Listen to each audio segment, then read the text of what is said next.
So we said that we're going to look at some assumptions that we bring with us, which then seem to be reinforced by some psalms. So I'm going to look at one of the notorious violent sounding psalms, which is Psalm 7. It may help you to have it open in front of you. And I'm going to quote 5 things from it to show you 5 assumptions that we make when we come to them.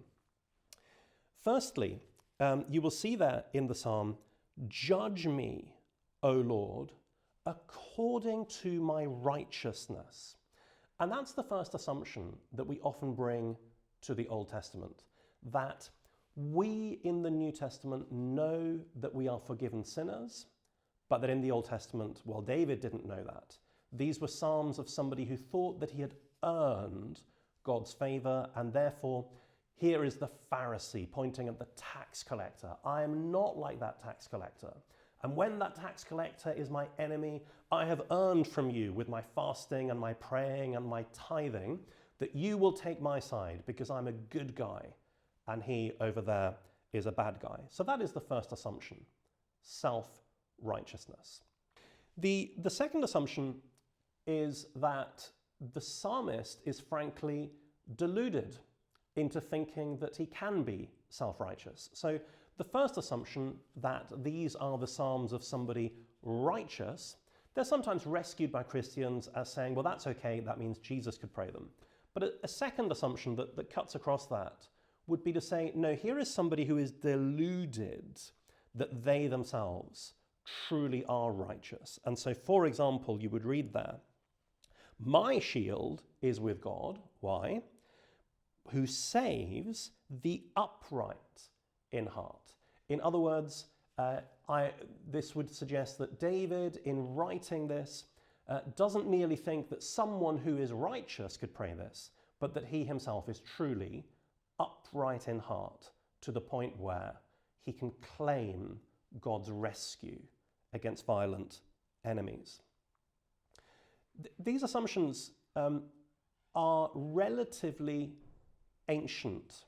They have been revived about 2 centuries ago by a certain kind of scholarship, but you can go right back to the famous heretic Marcion, for whom the God of the Old Testament and Jesus had little to do with each other. So these are things that have always been there, but it's only really in recent centuries that they have become something that Christians would take seriously, rather than being something that we would say, no, that is ridiculous.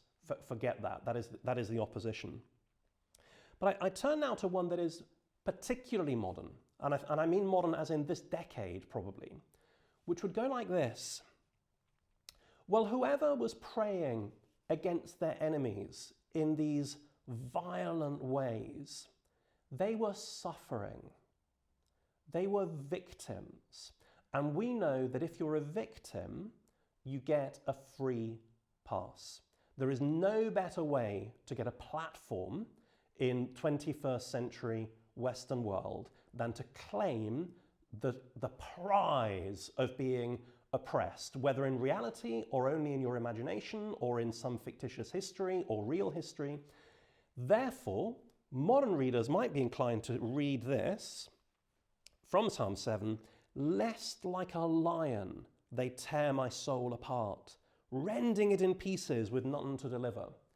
And we would then immediately say, well, because you were going through the ringer, I'm going to let you off. You're allowed to pray for whatever you want. That's our third assumption, that victimhood equals impeccability. You can do no wrong as long as you're in the hot seat. Turn now to another difficult, quite modern assumption, not as modern as the one we've just talked about victimhood, but going back a century or so, quite extraordinary. And it would go like this. The people who wrote this way about their enemies, David, Old Testament believers, they didn't know what we now know. They didn't know that the enemy could ever repent. They had no concept, so the idea goes, of conversion. Therefore, if you're faced with somebody who is being evil and wicked, the only option you've got is to pray for them to be destroyed, because they're not going to turn. They're not going to stop being wicked. And so you might see that with verses like here again in Psalm 7, his mischief returns upon his own head, or a description of the wicked as verse 14, behold, the wicked man conceives evil and is pregnant with mischief and gives birth to lies. There's an irredeemability, apparently, about them. Again, we will test that assumption in a moment, but that is our fourth assumption, that prayers against enemies didn't know any better than to pray against enemies. They didn't know that they could pray for enemies to become friends, to become worshippers of the true God. The fifth assumption, which I think is the one that probably has had the most traction in the history of the church, would go like this, that there is something about Jesus saying, love your enemies, that those guys back then just wouldn't have understood. And there's a way of reading the Sermon on the Mount that makes it seem as if Jesus is saying exactly that. As if Jesus is saying, well, the Old Testament said, hate your enemies, but I tell you. Again, we can thank our friend Marcion for introducing that idea way back then. But you would see it, for example, in verses like, arise, O Lord, in your anger. Lift yourself up against the fury of my enemies. Not knowing that you should love them, not knowing that you should want their good. Therefore, why not pray evil against them? Why not pray for their destruction? So those are the 5 assumptions that we need to test. Firstly, that these psalms contain self-righteousness.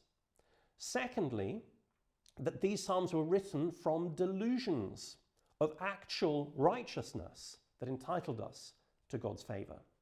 Thirdly, that if they were written by suffering victims, then we mustn't criticise them or critique them or sit in judgment on them. They can do whatever they want. Fourthly, that these psalms were written out of an ignorance that the wicked can repent, without understanding that there is another way to resolve evil other than the destruction of the evildoer. And fifthly and finally, that these psalms were written out of an ethic that Jesus contradicted. That when Jesus said, but I tell you, love your enemies, he was pointing at psalms like these and saying, that's what I'm talking about. Stop praying like that. Pray in this new way that I'm showing you. And we're going to turn now to test those assumptions, staying in the same psalm, Psalm 7, to see if they're true.